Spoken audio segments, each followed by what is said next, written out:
Ever wonder what it's really like to be a genius?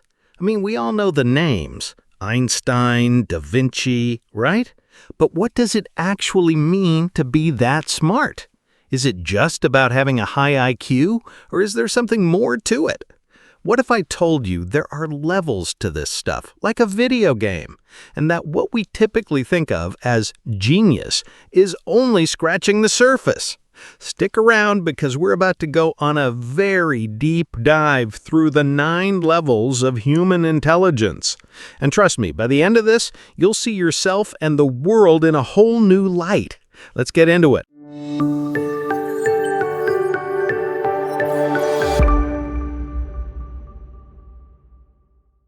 So, intelligence. It's one of those words we throw around all the time, right? Oh, she's so smart, or that was a dumb move. But what are we actually talking about? Is it about acing a math test, or being able to sweet-talk your way out of a parking ticket? For the longest time, we've been obsessed with this one little number, the IQ, the intelligence quotient.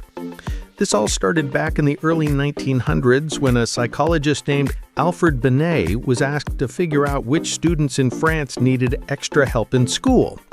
He came up with a test, and the idea kind of exploded. Suddenly, we had a way to measure smarts. But here's the thing Binet himself warned about. He never intended for his test to be a single, permanent label of someone's intelligence. And yet, that's exactly what happened. We became obsessed. But it's like trying to understand the ocean by just looking at a single drop of water. It doesn't even come close to telling the whole story. Because intelligence isn't just one thing. It's a whole spectrum, a beautiful, complicated, and sometimes frustrating spectrum. And that's what we're going to dive into today. We're going to explore the different levels of intelligence, from the most basic to the most, well, mind-bendingly transcendent. And along the way, we're going to bust some myths, challenge some assumptions, and maybe, just maybe, figure out where we all fit in. Now, before we get into the nitty-gritty, I just want to say a huge thank you for being here. This channel is all about exploring the big questions, the stuff that makes you go, and I couldn't do it without you. So, if you're into that kind of thing, do me a huge favor and hit that subscribe button. It really does help us keep making videos like this, and it means you won't miss out on our next adventure into the unknown. Okay, shameless plug over, let's get back to it. Okay, before we climb the ladder of intelligence levels, we need to add another super important layer to this. A psychologist named Howard Gardner came along in the 80s and basically said, hey everyone, this IQ thing is way too simple. He proposed the theory of multiple intelligences. He argued that there isn't just one way to be smart, but at least 8. Check out our other video on this topic. It is really interesting. There's musical intelligence, like a composer who can hear a symphony in their head. There's bodily kinesthetic intelligence, like an athlete or a dancer who has perfect control over their movements. There's interpersonal intelligence, the people smarts of a great leader or therapist. And intrapersonal intelligence, which is being deeply self-aware. You get the picture. So while we're going through these 9 levels, which are mostly based on that traditional cognitive scale, just remember, a person might be at one level on the scale, but could be an absolute genius in another area of life. It's all part of the puzzle. All right, let's begin our deep dive at level 1, subnormal intelligence. Now, this clinical term refers to an IQ score below 70 and is associated with significant limitations in intellectual functioning and adaptive behavior. And it's crucial we approach this with empathy. For someone at this level, the world can be a confusing and overwhelming place. Abstract concepts that we take for granted, like telling time, managing money, or understanding sarcasm, can be incredibly difficult to grasp. Their memory might be limited, making multi-step instructions a real challenge.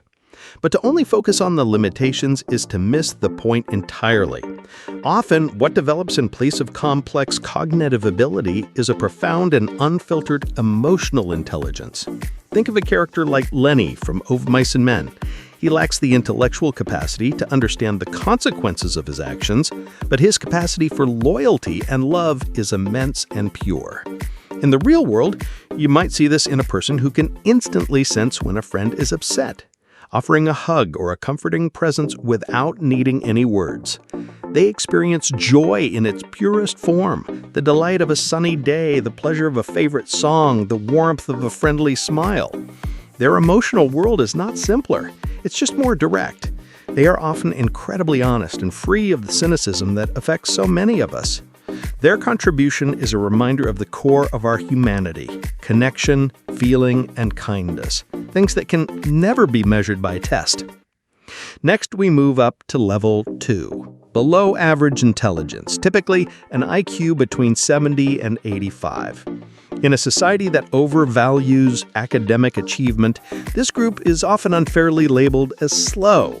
They might have struggled in school, finding lectures boring and textbooks frustrating. But put them in the right environment, and they don't just function, they excel. This is the domain of the hands-on master, the practical problem solver. I want you to imagine a master auto mechanic. He might not be able to write an essay on Shakespeare, but he can listen to an engine for 5 seconds and tell you exactly which one of the thousands of parts is failing. His brain is a complex library of sounds, feelings, and spatial relationships. That's a form of genius. Or think of an expert gardener who knows instinctively when to plant, when to prune, and how to coax life from the soil. She's working with hundreds of variables: weather, soil chemistry, pests, in a dynamic living system. The challenge for people at this level is that their intelligence isn't always visible. A lawyer's intelligence is on a diploma on the wall. A mechanic's is in his hands. This can lead to feelings of inadequacy or being less than, which is a total failure of our society, not them. These are the people who literally build and maintain our world. Without them, the abstract ideas of the higher levels would have no foundation to stand on. And now we arrive at the level where most of us live. Level 3, average intelligence. This is the broad center of the bell curve, the engine room of society. If you're here, you can learn a complex job, raise a family, manage a budget, and navigate the intricate social rules of modern life. You understand cause and effect. You can plan for the future, and you learn from your mistakes. It is the intelligence of functionality and stability. But being average comes with its own unique set of challenges and blind spots. The biggest one? The comfort of the crowd. When you think like everyone else, it's easy to fall into groupthink, to accept headlines at face value, and to follow trends without questioning them. It's the common sense that isn't always so common or sensible. For example, an entire office might adopt an inefficient workflow simply because that's how it's always been done. It takes an outside perspective to see the flaw, but the average mind is built for conformity and cohesion, not necessarily for disruption. The other challenge is what's called the Dunning-Kruger effect, a cognitive bias where people with average ability often overestimate their competence. It's not arrogance, it's just that they lack the expertise to recognize their own limitations. Being aware of this and actively fighting against complacency by staying curious is the key to making the most of this powerful and essential level of intelligence. Let's climb to level 4, above average intelligence. Here, the world starts to look less like a set of instructions and more like a system to be understood. People at this level learn faster and with less effort than their average peers. They don't just follow the rules, they want to know why the rules exist. They are the pattern matchers, the ones at a meeting who say, "Wait, this is just like that problem we had last year." Think of a skilled project manager. She can juggle budgets, timelines, and the personalities of 20 different people, holding the entire complex web of the project in her mind. Or consider a talented detective who arrives at a crime scene and almost immediately sees the connections that others miss. The out-of-place object, the inconsistent timeline. Their mind is always working, analyzing, and optimizing. The great frustration for this group is dealing with systems that are inefficient or illogical. They can't stand bureaucracy. Waiting in line at the DMV is a special kind of torture for them because they can instantly see 5 ways to improve the system. They can also become impatient with others who don't get it as quickly as them, which can sometimes come across as arrogance even as just frustration. They are the essential bridge between the average world and the world of high-level theory. They take the big ideas and figure out how to actually make them work. Now we're entering rarefied air at level 5, high intelligence, with IQs in the 130 to 145 range. At this level, thinking becomes less linear and more intuitive. They don't always need to work through all the steps of a problem. Sometimes the answer just appears in a flash of insight. They can handle incredible levels of complexity and abstraction with ease. This is the realm of the theoretical physicist, the brilliant surgeon, or the master chess player who can see 20 moves ahead. For example, a highly intelligent software architect doesn't just write code, she designs entire digital ecosystems, foreseeing future problems and building in elegant solutions before they ever happen. Her mind operates on multiple layers of abstraction simultaneously. But this gift comes with a profound sense of alienation. Social gatherings can feel like trying to run complex software on an old, slow computer. The small talk, the social rituals, it can all seem profoundly boring and meaningless. This often leads them to seek out the company of their intellectual peers, as they are the only ones with whom they could truly communicate without having to dumb it down. Their challenge is to cultivate patience and empathy, to learn to connect with the rest of humanity on an emotional level, not just an intellectual one. When they succeed, they become incredible leaders and mentors who can translate their brilliant ideas in a way that everyone can understand. Now we reach level 6, gifted intelligence, with IQs soaring above 145. Calling someone at this level smart is like calling the sun warm. It's a completely different quality of thought. Their mind is a whirlwind of ideas, connections, and perceptions. They process information with such speed and depth that the world can feel like a constant, overwhelming flood of data. This is often accompanied by what are called overexcitabilities, a heightened and intensified experience of everything. An intellectually gifted person might be unable to stop thinking about a math problem, while an emotionally gifted person might feel the world's suffering as a personal, physical pain. A classic example is the child prodigy who masters multiple instruments before the age of 10 or who starts university at 12. Their brain is just wired differently. But imagine the social cost. How can you relate to your peers when you're reading philosophy while they're learning to read? This often leads to one of two paths. They either hide their abilities to try and fit in, which is a soul-crushing experience, or they retreat into their own world of ideas, becoming isolated loners. They're often perfectionists and their own harshest critics, feeling that they're never living up to their own immense potential. Supporting a gifted individual means not just nurturing their intellect, but providing the emotional scaffolding to help them navigate a world that isn't built for them. And now, level 7. Genius. This is one of the most mythologized and misunderstood words in our language. A genius doesn't just work within the system, they tear the system down and build a new one. They don't just discover a new star, they invent a new kind of telescope that allows all of humanity to see the universe differently.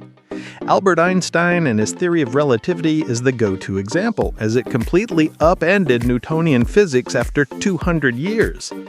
But consider another example, Nikola Tesla. While his rival Thomas Edison was a brilliant inventor, Tesla was a true genius. He didn't just improve the light bulb, he envisioned and designed the entire alternating current electrical system that powers our modern world. He saw the whole system in his head, a paradigm shift that Edison, for all his brilliance, couldn't grasp. The tragedy of the genius is that they are, by definition, an outsider. Their ideas are often seen as radical, heretical, or just plain crazy by their contemporaries. They are fundamentally at odds with the status quo. This is why so many geniuses like Tesla or the artist Vincent van Gogh struggled with poverty, obscurity, and mental health challenges during their lives. They are living in a future that no one else can see yet, and that is an incredibly lonely and difficult place to be. What could possibly be beyond genius? Level 8, the Polymath, or the Renaissance Man. This is a genius who rejects specialization and achieves mastery in multiple, often unrelated fields. If a genius sees one field with revolutionary depth, a polymath sees the entire landscape of knowledge and how all the fields connect.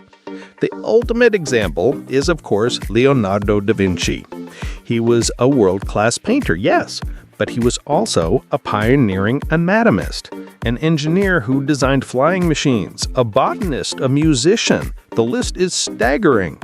For Da Vinci, there was no separation between art and science. He saw them as two sides of the same coin, different ways of observing and understanding the beauty of the natural world.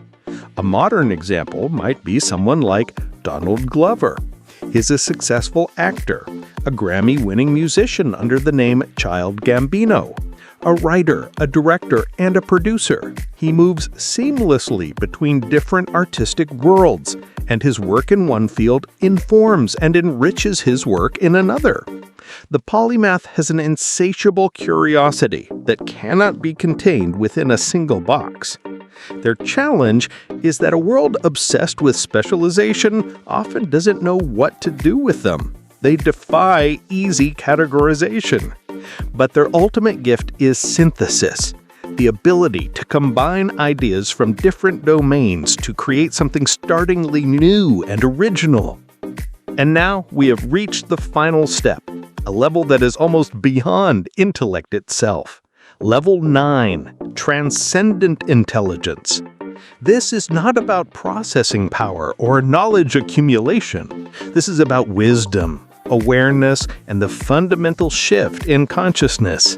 Someone at this level is no longer driven by the ego, by the desire for fame, wealth, or recognition. They have moved beyond the individual self and operate from a place of universal compassion and understanding. Think of figures like the Buddha, Lao Tzu, or perhaps the Roman Emperor Marcus Aurelius. When Marcus Aurelius wrote his Meditations, he wasn't trying to solve a scientific problem. He was trying to understand the nature of existence, of suffering, of virtue. His intelligence was focused inward, on mastering himself. Someone with transcendent intelligence isn't interested in winning arguments. They are interested in truth. They don't give you answers, they ask the questions that help you find your own. They have a profound sense of calm and perspective because they see the bigger picture. They understand that most of what we worry about is temporary and insignificant. They are not trying to change the world through force, but by embodying a different way of being. Their presence alone can be transformative. It is the ultimate endpoint of the intellectual journey, not to know everything, but to be at peace with the mystery of it all. So, after all that, what's the big takeaway? That intelligence is layered, complex, and beautiful. No single number or label can ever capture the full potential of a human being. The person with subnormal intelligence might have a capacity for love that a genius can only dream of. The average person might have a level of social connection that the gifted person desperately craves. Every level has value. But here's the most important part. No matter where you think you fall on this scale, you are not stuck there. Our brains have an amazing ability called neuroplasticity. It means your brain can change, rewire, and grow throughout your entire life. It all comes down to having what psychologist Carol Dweck calls a growth mindset, the belief that your intelligence isn't fixed, but that it can be developed. So how do you do it? Be curious. Read a book on a topic you know nothing about. Try to learn a new skill, whether it's coding, painting, or cooking. Have conversations with people who think differently than you. Challenge your own assumptions. Every time you do, you are literally building a better brain. That is the ultimate form of intelligence, the drive to keep learning and growing. So, the next time you meet someone, don't be so quick to judge. You never know what kind of intelligence they might be hiding. And more importantly, don't be so hard on yourself. Wherever you are on this spectrum, you have something amazing to offer the world. So go out there and be brilliant in your own unique way. Hey, thanks for sticking with me to the end. I'm curious, what did you think? Which level of intelligence do you find the most fascinating? And what's one thing you're going to do this week to stretch your own brain? Let me know down in the comments. And if you enjoyed this little journey into the mind, don't forget to give this video a like, and if you haven't already, hit that subscribe button for more deep dives into the mysteries of our world. Until next time, stay curious.